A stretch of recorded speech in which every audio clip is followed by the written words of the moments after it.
Nessa feira. E gostaria de agradecer o Dr. André Fernandes, o Mosca e toda a organização, por ter me convidado a participar hoje como palestrante. Muito me honra, muito obrigado. E o objetivo aqui, pessoal, é mostrar um pouquinho do que a gente aprendeu ao longo dos anos, como produtor, como engenheiro agrônomo, e o desafio que foi a gente sair das matas de Minas para vir para o Cerrado Mineiro, montar um projeto de café irrigado no Cerrado. E o tema da palestra proposto foi irrigação do cafeeiro, a importância dos dados básicos para o sucesso de um projeto. Vamos lá. Pessoal, pilares básicos para o sucesso da cafeicultura irrigada. Projeto bem dimensionado. Primeiro e mais importante, o projeto agronômico bem feito. Eu conheço projetos lindos de irrigação que não funcionam. Projeto agronômico ruim. Não tem projeto agronômico. O que é projeto agronômico? Você conhecer bem o clima da região, conhecer bem a cultura, arábica, conilon, conhecer bem o solo, certo? Isso é projeto agronômico. Bulbo, teste de bulbo, enfim, lâmina, irrigação. Depois você vai fazer o projeto hidráulico, certo? Então, projeto agronômico bem feito é o principal pilar. Equipamentos de boa qualidade, montagem bem executada, plano de manejo de irrigação, manutenção preventiva, capacitação e assistência técnica. Então, pessoal, se qualquer um desses itens não for bem feito, a eficiência da irrigação diminui e os resultados esperados podem não ser atingidos, certo? Então, é importantíssimo obedecer esses pilares. Aqui é um pouco do nosso projeto, em cima dele que eu vou falar os dados básicos de um projeto de sucesso.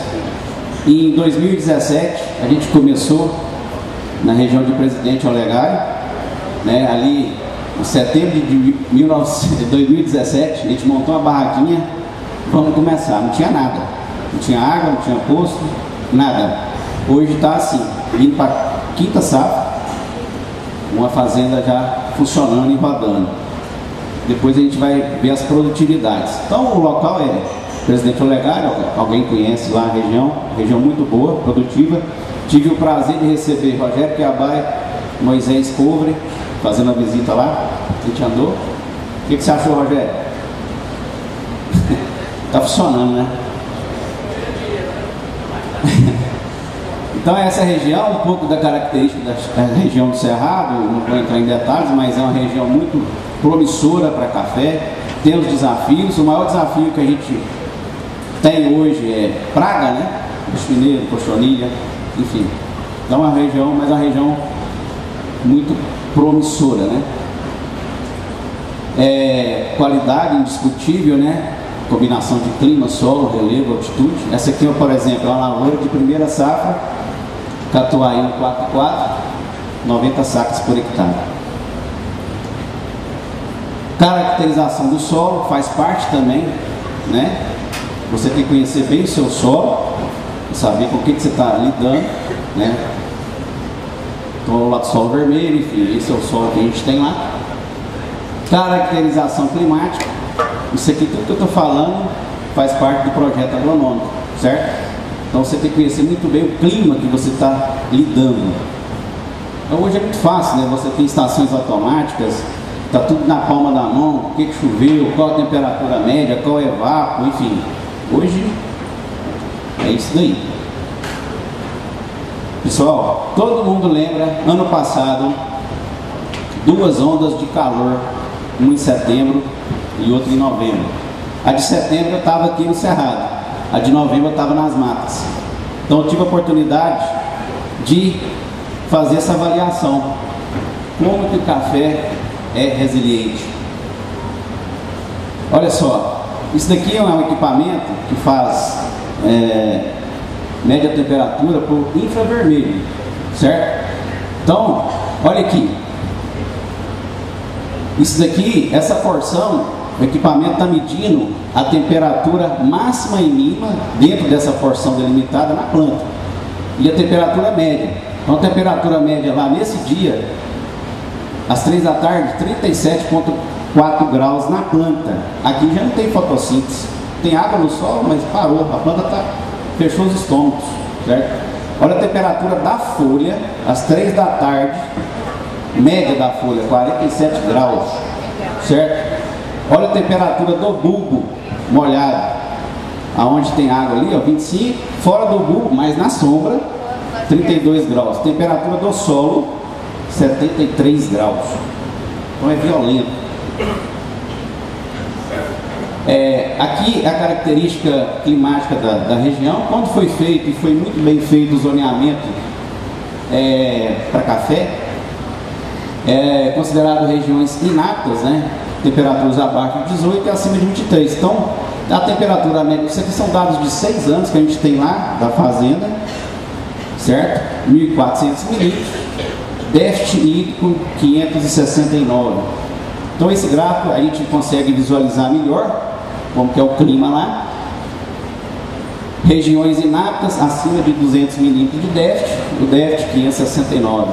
Então, você pega aqui, ó, período de florada, chumbinho, não tem água, seco, calor, então sem irrigação não vai. Por isso, você tem que fazer um projeto agronômico bem feito. Conheça bem a sua região, com o clima que você está lidando, com o tipo de solo, certo? Até agora eu só falei de projeto agronômico. E aqui, pessoal, um dado bem interessante, quantificação de água, né? Quanto você gasta para irrigar o café? É um trabalho que a gente fez na fazenda. Eu peguei as últimas 4 safras, o que choveu nos anos, o que evapotranspirou, evapotranspiração da cultura e a irrigação realizada baseada em sensores de solo, certo? Então, qual o complemento médio que eu fiz nas últimas 4 safras? 350 milímetros de irrigação. Choveu, em média 1.400, evapotranspirou, de referência 1.400, localizada 870, mas o que eu irriguei é isso, é o que o solo pediu, certo? Que a planta estava pedindo. Então, baseado nesses dados, a gente sugeriu, André, até a gente trocou essa informação, bate bem com os dados que você tem, né? Lâminas de irrigação sugerida, gotejamento, região do Cerrado. Não podemos generalizar, temos que fazer mais estudos. Então, lâmina sugerida, média 2,4 milímetros, certo? Aí eu fui mais a fundo. Quanto de água eu preciso para produzir uma saca de café, né? Quanto que eu preciso? Então, eu peguei o volume de água que eu gastei com irrigação, quantifiquei e a princípio eu assustei um pouco. Cheguei no número de 107 litros por dia para uma saca de café. Mas eu vou explicar o que significa esses 107 litros por dia que eu preciso para produzir uma saca. Eu vou explicar. Aqui só para a gente ver, as barras azuis são as chuvas, volume irrigado e precipitação.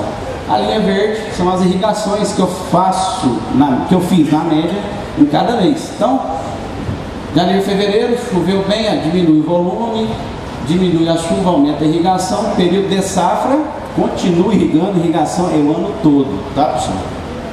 Porque café no Cerrado, na Bahia, é estressado o ano todo. Irrigação o ano todo, tá? Quem tira a água ali, faz o déficit acentuado, vai ter perda de produtividade, isso é fato. Você mata a planta.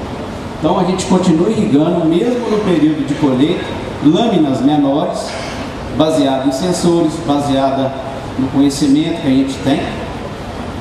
Porque a planta tem que continuar translocando, subindo boro, subindo cálcio. Ela tem que continuar bebendo água e nutrientes. Por quê? Quando chegar a florada, agosto, setembro, a irrigação liga para valer, certo? Já tem boro, já tem cálcio, tem uma florada, pegamento, vai lá em cima. Quem faz estresse acentuado, a planta não está circulando, não tem nada, vem aflorada, cadê o boro? Cadê o cálcio? Roseta Banguela. Então, pessoal, o que significa aqueles 107 litros por dia para uma saca? Esse volume, pessoal, é proveniente, né, de água da irrigação. Ele é fundamental para quê? Os processos fisiológicos da planta. Não é que ela está gastando 107 litros, ela está utilizando aquela água para ela crescer, desenvolver e produzir. Só que, para não ter alarmismos e equívocos, é importante salientar que 97% de toda essa água utilizada volta para o sistema hidrológico. De que forma? Transpiração, evaporação, infiltração. Então, o cafeeiro só utilizou essa água para crescer, desenvolver e produzir. O restante ela devolve para o sistema, tá certo? Então, eu fiz uma continha desse estudo meu, que a demanda hídrica calculada anual foi de 870 milímetros, dos quais 350 são fornecidos pela irrigação. 40% do consumo hídrico foi por irrigação. Se a gente pegar um exemplo, uma saca de café tem 60 quilos, com 12% de umidade, resulta em um conteúdo de 7,2 litros de água, né, em cada saca de café. Então, desse total, 40% é da água de irrigação, certo? Então, ou seja, só 2,8 litros que é exportável do sistema. Então, eu utilizei 107 litros para produzir, o restante retornou para o ciclo hidrológico, exportou só 2,9 litros de água. Estamos entendidos? Outra coisa importante que faz parte do projeto agronômico é quanto de água que o meu solo armazena. Então, tem que conhecer muito bem meu solo, né? Aqui, figura clássica, né? Capacidade de campo, solo saturado, ponto de murcha. A gente tem que entender isso aqui muito bem, para a gente começar a falar de manejo, que vai ser falado aí pelo professor Eusímio e Zé Alves. Isso daqui, pessoal, é uma curva de retenção, né? Aqui eu destaco dois solos, certo? Solo argiloso, olha a caixa que o solo argiloso armazena, né? Quantidade de macroporos, e um solo arenoso, olha a caixa pequenininha. Então você tem que conhecer seu solo também. Até agora eu não falei de projeto hidráulico, hein? Só agronômico. Então, olha a importância de você ter uma curva de retenção, para depois você começar a falar de projeto hidráulico, certo? Então, em cima disso, né, uma curva de retenção, você já começa a pensar em gotejamento, espaçamento, vazão. Eu vou mostrar aqui. Aqui é só um laudo de curva de retenção, para quem não conhece, um laudo, né? Vem dessa forma, esse laboratório. E aqui é interessante, porque quando você faz análise de curva de retenção, isso aqui é realidade, tá? É o último projeto nosso que a gente fez lá, 80 hectares. Eu fiz análise de curva de retenção em vários pontos. Então eu interpolei um mapa. Isso aqui é um mapa da CAD, do solo. Então ele me orienta aonde que eu vou instalar os sensores de irrigação. Olha a diversidade, né? Aqui está a escala, ó. Onde está mais vermelho, a capacidade de armazenamento desse solo é 1 milímetro por centímetro. Onde está mais azul, 1,2 milímetros. Isso já me fala assim, divisão de setores. Vou fazer a divisão de setores dessa forma, porque o meu manejo ali vai ser diferente daqui, que vai ser diferente de lá. Tá certo? Isso aqui é bem legal. Pensando assim, divisão de setores, pensando em manejo, pensando lá na frente. E aqui, pessoal, muito importante, teste de bulbo, tá? Teste de bulbo. Para você ter isso daqui, ó, faixa molhada, né? Ali é a figura clássica, né? Solos argilosos. Ele tem um formato mais profundamente, abre mais, médio e arenoso. Então aqui, usando novamente os dados da curva de retenção, a gente consegue com esse sistema aqui simular bulbo.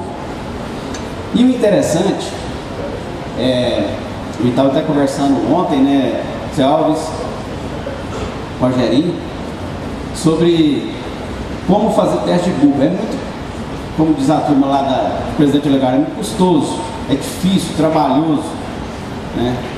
E fazendo essa análise, eu observei o seguinte: quando a gente faz o teste de bulbo com solo seco, esturricado, o bulbo é menor e aprofunda menos. Então você subestima o seu bulbo. Quais as consequências disso? Gotejadores mais próximos, mais vazão. Quando você faz o teste de bulbo conhecendo a umidade do solo do dia do teste, os bulbos são maiores, abre mais e aprofunda mais. Isso é lógico. Solo seco, macroporos vazios, microporos, maioria dos microporos vazios, vai gastar mais água para preencher, então a água vai andar menos. O solo com umidade conhecida, por exemplo, eu fiz uma simulação com solo, isso aqui é o sistema, a gente simulando. Olha só, gotejador 1.6, 1 hora. Isso aqui com solo no ponto de murcha permanente. 1.6, 2 horas, até 6 horas. Olha como, né? O bulbo vai abrindo à medida que o tempo vai passando. Aí, teste de bulbo com solo em 60 kPa. Olha a diferença. Ponto de murcha. Ó. Viu aí?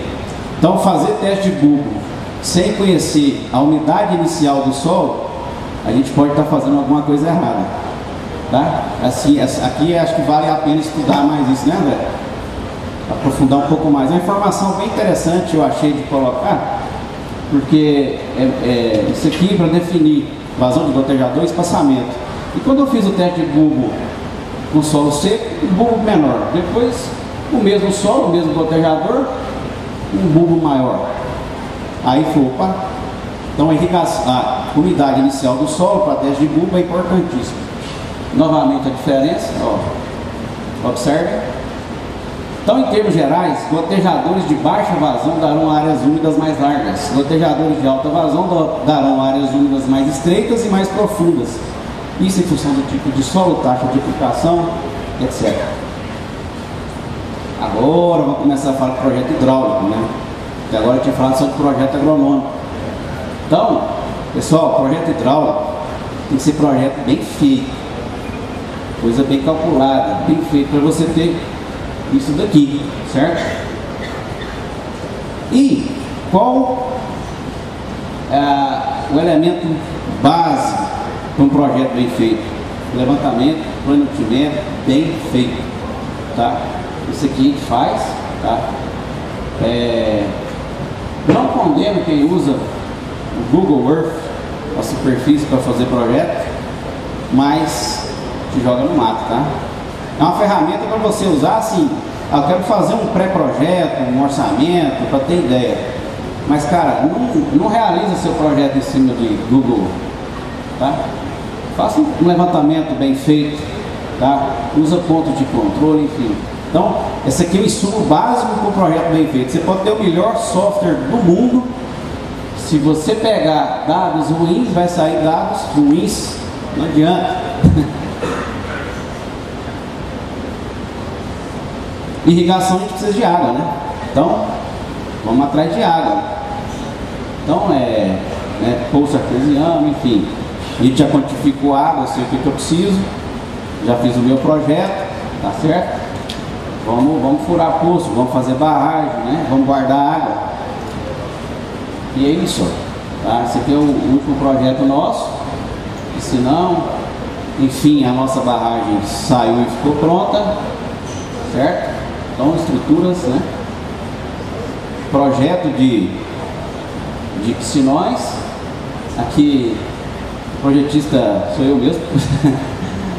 Aí depois a gente marca, né, no campo, já fica mastigado para o operador. O cara, no dia que viu isso aqui, falou: você já fez a piscinão? Eu falei: pode cavar aí, moço. Tá? Já tá pronto. Certo? Olha só, antes e depois. Beleza? E aqui a escavação do piscinão, um piscinão de 50 milhões de litros, 12 de profundidade. Aqui o engenheiro responsável pela obra, né, estava cansado, meio sério, conferindo. E aqui, pessoal, uma sugestão para dimensionamento de piscinões. Sugestão, tá? Então você tem uma área irrigada de 94 hectares, uma lâmina que você definiu que vai ser 2,4 milímetros, um volume diário de 2.256 metros cúbicos. Você tem um volume de entrada de 84. Então você pega o volume diário, multiplica 1.600.000, qual que é a diferença do saldo? 576, quero armazenar por 60 dias. Então o meu piscinão, 34 milhões de litros, mais 10% de folga, 40 milhões de litros. Sugestão, tá? Outra sugestão importante, é recomendável sempre ter de reserva, reserva de motobombas, né? Tanto do curso artesiano e do sistema de irrigação. Eu passei um aperto ano passado, né? Estava chegando setembro, um poço de 50 metros cúbicos, a bomba caiu. Passei aperto, mas deu tempo. Então, eu tenho tubulação de reserva, tenho bomba reserva. Tá?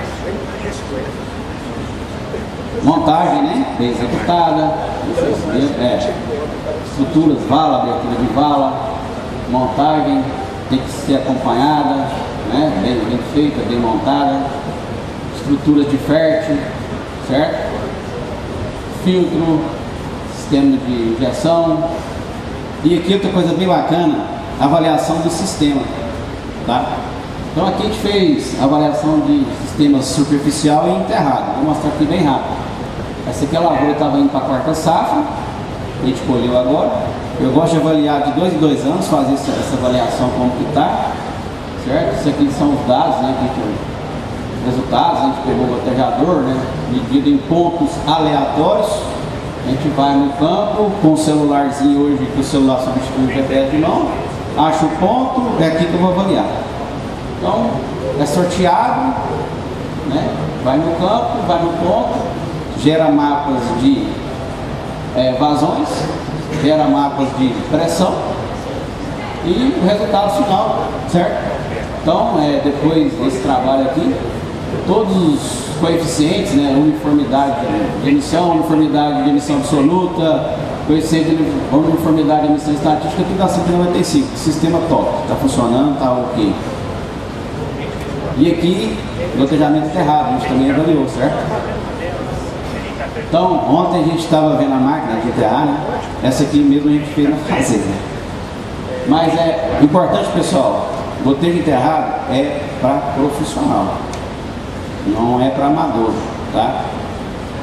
Então, no dia aqui, que a gente vai, a gente põe o pessoal, a equipe, treina, acompanha, tá? É muito importante. Não põe o cara enterrado agora não, que vai dar pau, tá? Então, a gente fez essa avaliação também, de gotejos enterrados, né? Que o protocolo que a gente seguiu na época, 30, 10, enfim. Avaliando o sistema, é trabalhoso pra caramba, tem que cavar, tem que... Tá doido. Mas vale a pena fazer para ver como é que tá. Aqui essa lavoura estava indo para a terceira safra. Essa safra foi colhida no ano passado, né? Gotejo enterrado. A nossa avaliação da mesma forma, vai em campo, mapa de vazões, mapa de pressão, enfim, coeficiente, todos os coeficientes acima de 95%, tá certo? Essa foto é do André Fernandes, eu gosto de usar. Esse aparelho aqui é o butinômetro, né, André? Como é que está o solo, né? Então, pessoal, estamos em 2024, inteligência artificial está aí. Você tem um projeto de 2, 3 milhões de reais implantado. Você vai ver se vai irrigar na botina, moço? Não dá, né? Hoje tem sensores, né? Tem vários métodos de fazer manejo para você ter sucesso. Outra coisa importante, mesmo tendo sensores, é importante a presença do profissional de campo, o engenheiro agrônomo, ir no campo e ver se realmente o que o sensor está mostrando. Eu gosto de fazer isso. Está mostrando que está úmido, mas eu vou lá ver. Eu vou ver a planta, certo? Não deixa de ir. Então, existem várias formas de manejo, eu não vou entrar profundo, porque o tema da palestra do professor Alves e euzinho é manejo, específico de manejo, mas eu quero mostrar aqui um pouquinho, porque acho que faz parte do sucesso, né, de um bom projeto, hein? Vou falar só um pouquinho. Então tem várias formas de manejo, via clima, via planta, solo, né?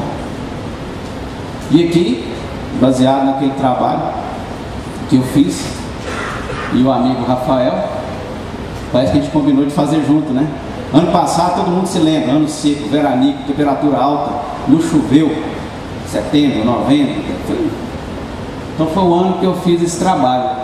Eu comparei o balanço hídrico, se eu fosse fazer minha irrigação baseada no balanço hídrico, com o sensor de solo.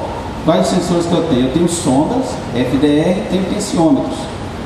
Então, se eu fosse irrigar baseado no balanço hídrico, eu ia irrigar 424 milímetros nesse período, de maio a novembro. E o que eu irriguei baseado nos sensores foi 251 milímetros, ou seja, 40% a menos, 40% de economia de água, usando um manejo de irrigação baseado em sensores. Mesmo eu tendo sensores, eu gosto de fazer o balanço hídrico também, até para conhecimento prático e comparar as coisas, certo? Aí um belo dia, Irrigazine lançou esse artigo do amigo Rafael, que parece que a gente combinou de fazer junto. O ano passado ele fez esse mesmo trabalho na região de Pedregulho, e os dados dele corroboram com os meus dados. Dele deu 56% de economia de água. Ele comparou da mesma forma, balanço hídrico com sensor de solo, certo?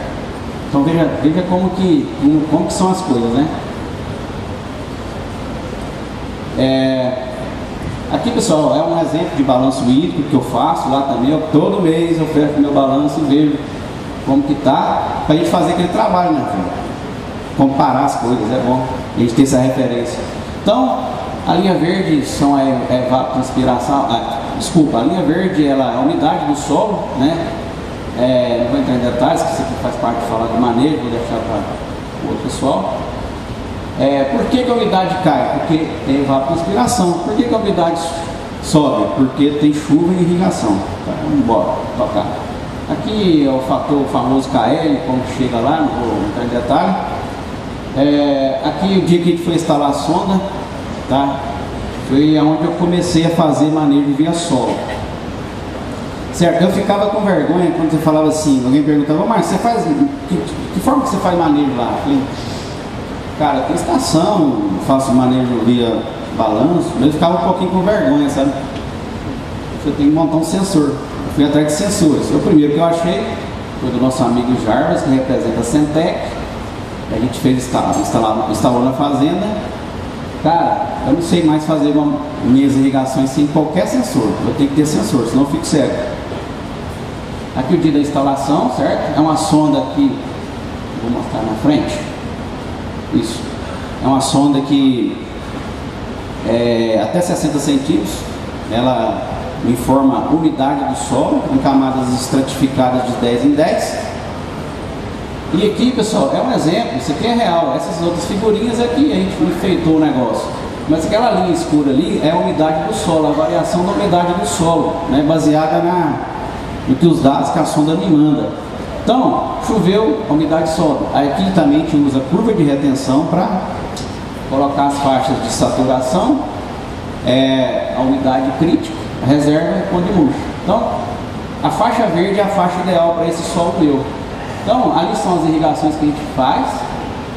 Aqui, a gente consegue observar umas escadinhas, tá vendo? Tem período? O que é a escadinha? De dia a planta evapotranspira, puxa a água, desce. À noite a planta respira, a umidade sobe um pouco, faz assim. De dia e noite. De dia e noite. E aqui é o seguinte, eu nunca posso atingir a umidade de saturação por irrigação. Nunca. Só por chuva. Isso daqui é desperdício de água e energia, tá? Então, no dia que eu vi isso aqui eu falei assim, vou esquecer que eu tenho sonda e vou irrigar da forma que eu iria irrigar. Estava irrigando, 3 dias depois eu fui olhar como é que estava a umidade. Estava daquele jeito. Falou, opa, isso tem que estar dando certo, estou gostando. Outra coisa bem interessante que a sonda me dá é o seguinte, e ela mostra perfeitamente essas elipses, tá? Significa atividade de raízes, tá? Que a planta está absorvendo água nesse período. Aqui não dá para ver, mas a planta começa a beber água, olha lá, de manhãzinha, 6 da manhã, na hora que começa o sol, ela começa a evapotranspirar, fazer fotossíntese, ela começa a beber água. 10 centímetros, 20, 30, 40, 50, 60 centímetros. E que hora que ela para de beber água? À noite, parou de beber água. Então, quem faz, isso aqui é meio polêmico, quem faz irrigação só à noite, está perdendo água, hein? A planta já tem que amanhecer com água na boca, tá? Solo arenoso, ah, só irriga à noite, beleza, você irrigou meia-noite. De manhã cedo a água já foi lá para baixo, a planta já acorda com sede. Então, mais uma dica. Certinho? Isso aqui é o que a sonda me dá, né? Temperatura do solo, umidade, condutividade elétrica, né? Toda vez que eu adubo, né? Atividade de raízes, enfim, muitas informações.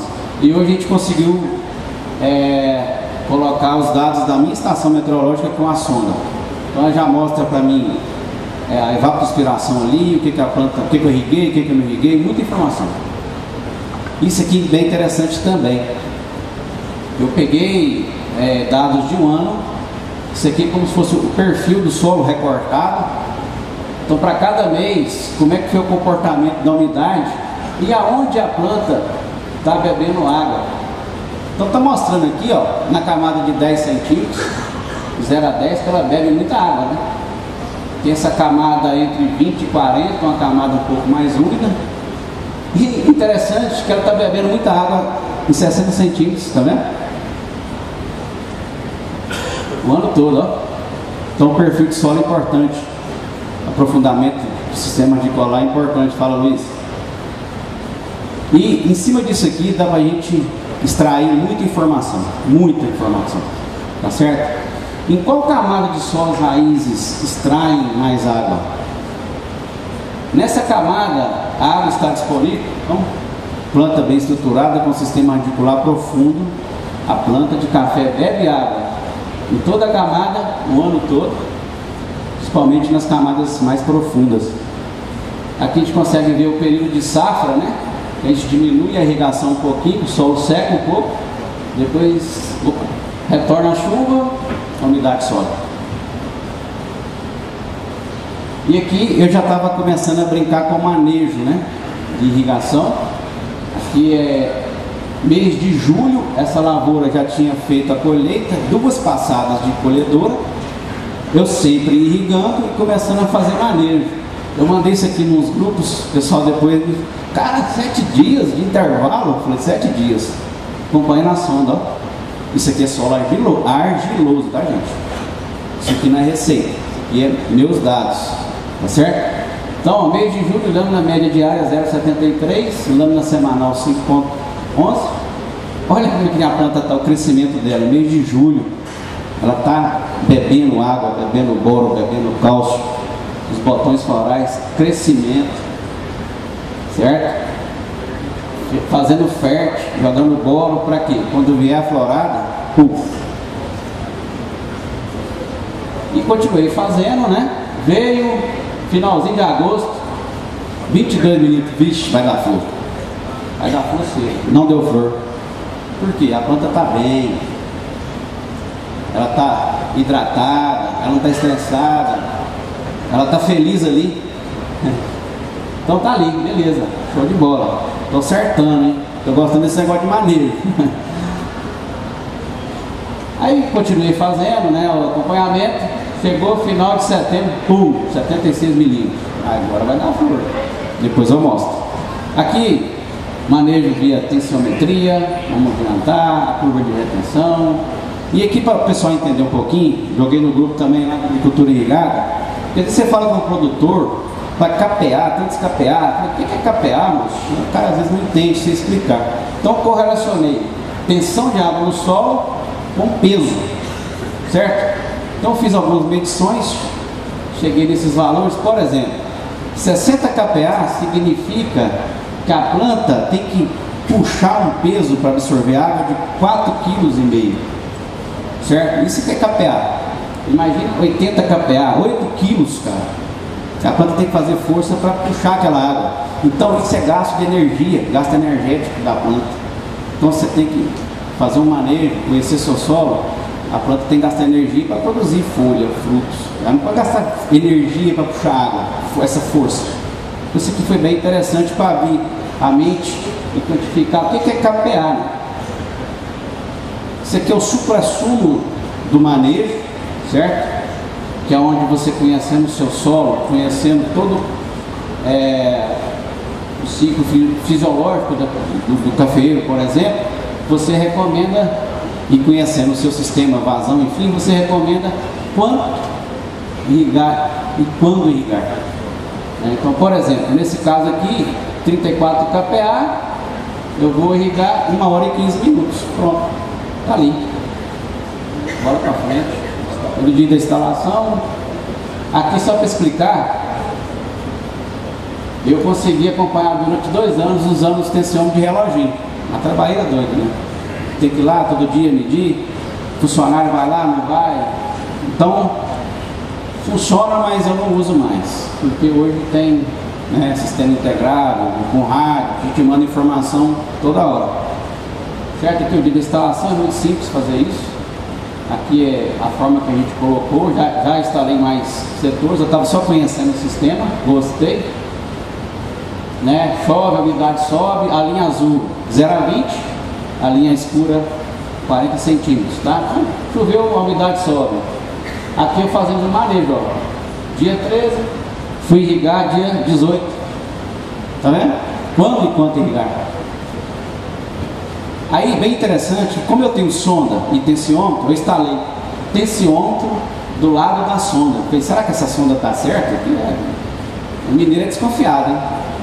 Aí fui, né, balizar o negócio. E acredita que os dois conversam a mesma língua, apesar de unidades diferentes de leituras, mas o comportamento da sonda é muito semelhante com os tensiômetros. Olha lá, embaixo tensiômetro, irriguei 3 milímetros, a sonda acusou, o tensiômetro acusou.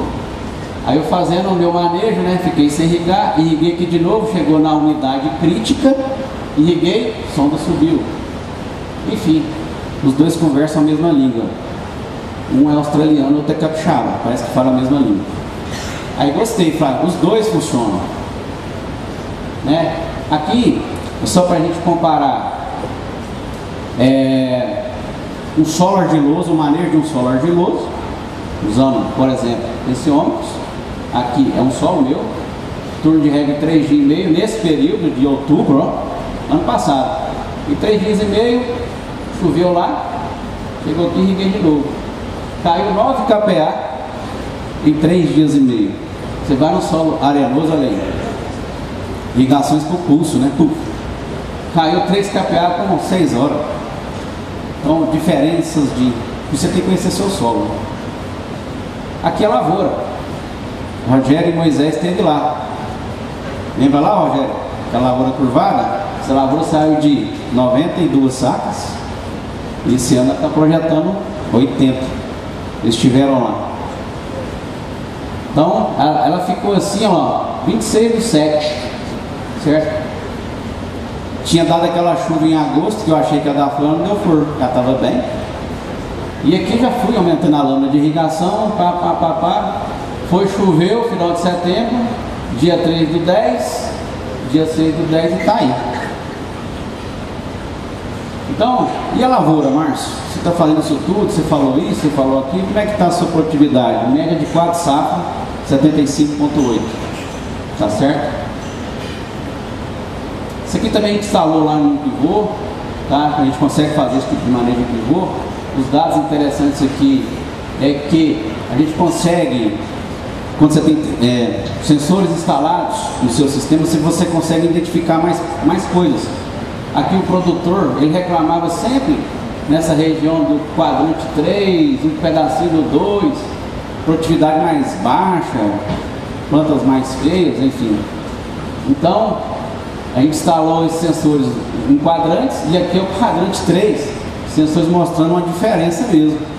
Pode ser mancha de solo, né? E olha aqui, isso aqui é um mapa, né, dos tensiômetros em kPa, onde está vermelho 36 kPa, onde está verdinho 24 kPa. Aí você já começa a pensar em manejo. Choveu, sensores mostram. Aqui novamente. Interessante aqui que era 2h20 da tarde, eu dei uma olhada para ver como é que estava. Depois, 3h20 choveu. O sensor já mostrou isso, ó. 2h20, 3h20, choveu 21 milímetros. Desliga o pivô, moço. Entendeu? Aqui bem interessante também, né? Aqui é um mapa de NDVI, mostrando também o que o produtor fala lá. Ah, essa parte de baixo produz menos. Aqui dá para ver até a linha do pivô, né? Onde o pivô estava no dia. A gente consegue ver. E aqui, lá é uma imagem em setembro, e aqui já em dezembro, a umidade já tinha voltado. E o que a gente consegue ver aqui? Tem que redimensionar esses bocais, né, professor? Tá vendo as manchas mais verdes?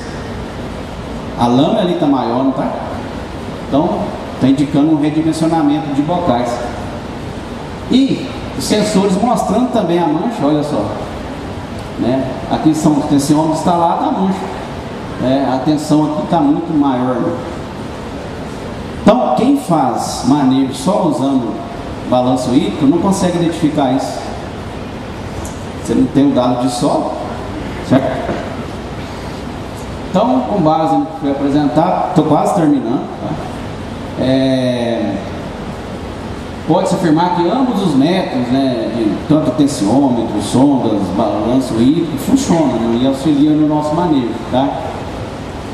Então, considerando a cafeicultura como uma cultura sustentável, o uso de sensores permite manter constantemente um nível adequado de umidade do solo, com redução significativa no uso da água, diminuindo os custos com energia elétrica e menor consumo de água, certo? Vamos tocar. Aqui, pessoal, uso racional da água e reservação de água, né?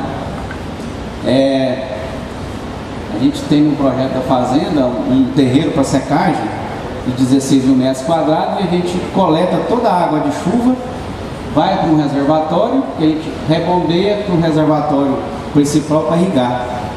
Então, a continha básica é o seguinte, ó.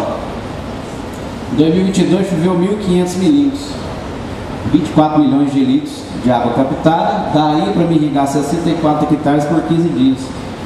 2023, 1.140 milímetros, 18 milhões de litros. Esse ano já choveu lá 1.022 milímetros, já captei 16 milhões de litros. Somando os 3 anos, mais de 58 milhões de litros de água captada pela chuva, ou seja, daria para me irrigar 156 hectares por 15 dias, ou seja, eu estou deixando de bombear para o subsolo mais de 58 milhões de litros, já deixei de bombear, certo? É bem legal quem puder fazer isso. Reservação de água, né? Caixas de contenção, barramento, piscinões. E aqui, pessoal, pode um pouquinho do tema, mas eu achei isso aqui interessante, porque a gente está vivendo num mundo de muita informação. Todo mundo veio aqui buscar informação, então toda hora está chegando aquele monte de informação no celular, no WhatsApp, na rede social. Então, tsunami de informação. Toda hora, muita informação, você fica maluco, tem hora. Então, até em 1900, a quantidade de informação dobrava a cada 100 anos. De 1900 a 1945, dobrou a cada 25 anos. O volume de informação dobrava a cada 25 anos. De 45 a 2018, dobra a cada 12 meses. Dobrava a cada 12 meses, tá? Na verdade, ali acho que é 2028, tá? Eu digitei errado. O dado que eu peguei é 28. Então, até 2028, dobra a cada 12 meses. Em breve, espere-se que cada 12 horas esse volume de informação vai dobrar. Diante desse cenário, sugiro que devamos usar a nossa capacidade de filtrar e absorver informações que sejam verdadeiramente valiosas para o conhecimento e crescimento profissional, além de desenvolver habilidades e ferramentas para discernir o que é relevante e confiável. Então, as palavras-chave: informações valiosas, tentem filtrar, que seja realmente valioso, que seja relevante e que seja confiável, tá? Então essa é a mensagem final. Eu agradeço a todos pela atenção. Muito obrigado.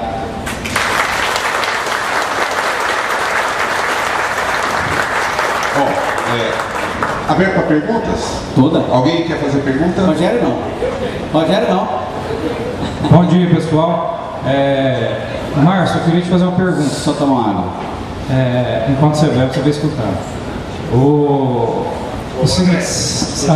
Com relação à vazão dos gotejadores que você tem na propriedade, todos os seus projetos são o mesmo gotejador em termos de vazão? E caso sim, se você nota diferença no manejo com relação ao de menor vazão para o maior? Beleza, Luiz, obrigado pela pergunta. Não. Eu tenho projetos com gotejadores de vazões menores, né?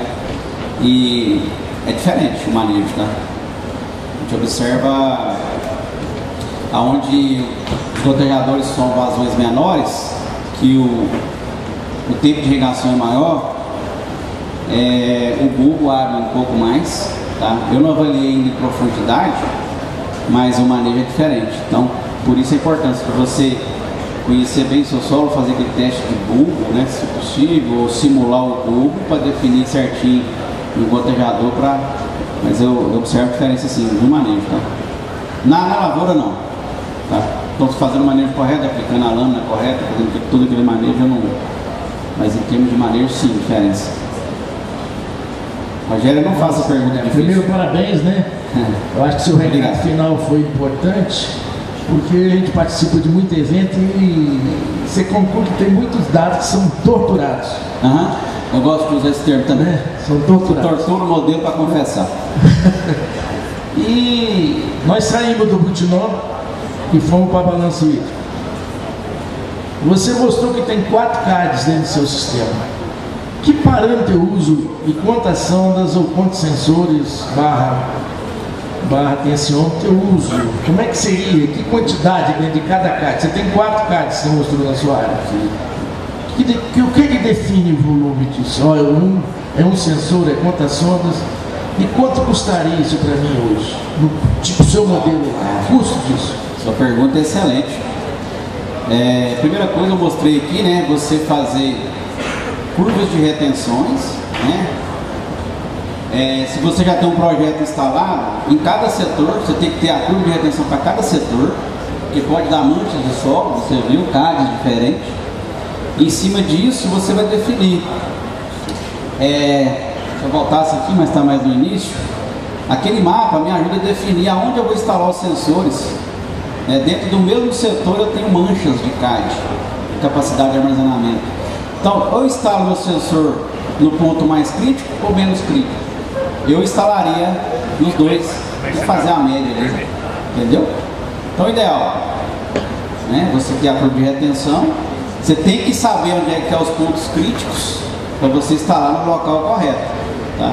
Agora, com relação a custo, é irrelevante. Você faz 100 hectares de gotejo hoje, é 2,5 milhões de reais. Você vai investir aqui, sei lá, 20 mil, 30 mil. Não é nada, moço. Bom, então obrigado. Mais uma. Mais uma. Bom, Parabéns. Parabéns. Obrigado, não. Parabéns, Márcio. A questão do teste de bulbo, você falou que para mim foi uma grande novidade, né, que a gente tem pregado isso, que quando ele está dependendo da umidade dele, o bulbo se altera. Então, como é que você aconselha? A gente simplesmente pode fazer um teste de bulbo só utilizando a curva de retenção, sem precisar necessariamente botar tubo, tubulação, reservatório, etc e tal? Pergunta excelente também. Então, isso aqui para mim é novo, tá? O pessoal vai falar de manejo, isso aqui para mim é novo. Eu na verdade, eu nunca fiz teste de bulbo assim, no campo. Eu ia pelo que tinha, falava, vamos usar gotejador cada 50, cada... Mas assim, tem coisa que estava me faltando, né? Aí a gente começa a descobrir as coisas. Por isso que eu falei, aquele estudo, vale a pena a gente aprofundar nesse teste de bulbo simulado, né? Vamos ver isso, a umidade inicial importantíssima do teste de bulbo mostrando. Mas isso aqui para mim também é novidade, acho que vale a pena aprofundar esse estudo. Bacana? Obrigado. Ô Márcio, só uma pergunta. Parabéns pela apresentação, né, por tudo que você tem feito para a prefeitura irrigada, contribuição de alto nível. Obrigado. E em relação ao manejo via solo, como que você tem visto lá na fazenda o comportamento da umidade na frente de umedecimento? Porque eu imagino que você tem lá o sensor instalado em uma certa posição. Você consegue identificar se o bulbo está mantendo ou se ele está contraindo ao longo do manejo? Então, é interessante isso aí também. Com a sonda eu consigo avaliar. Não sei se você viu um corte que eu fiz durante o período do ano todo, a gente consegue avaliar. Mas o ideal para responder melhor a sua pergunta seria instalar sensores, né? Espaçados, né? É isso mesmo, porque se a gente tentar manter ali a zona dentro do determinado ponto, o solo muito arenoso, às vezes você pode estar fazendo uma sublâmina. Isso. E não seria instalar sensores assim, ó. Exato. Por isso que o teste de bulbo simulado me orienta aonde instalar os sensores também. Eu sei onde está a umidade crítica na abertura dele, né? Que ali ele dá o gráfico de umidade, certo? Baseado na curva de retenção natural. Onde é que eu vou instalar o tension? Eu instalo o tension com o sensor na umidade, no ponto de umidade crítica, por exemplo. Entendeu? Custo do sensor? Eu falei que é irrisório perto de um projeto de irrigação. Uma saca de café com limão.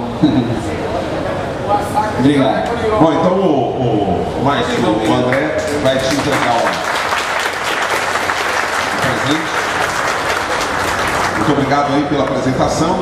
E antes de dar prosseguimento na próxima palestra, a gente vai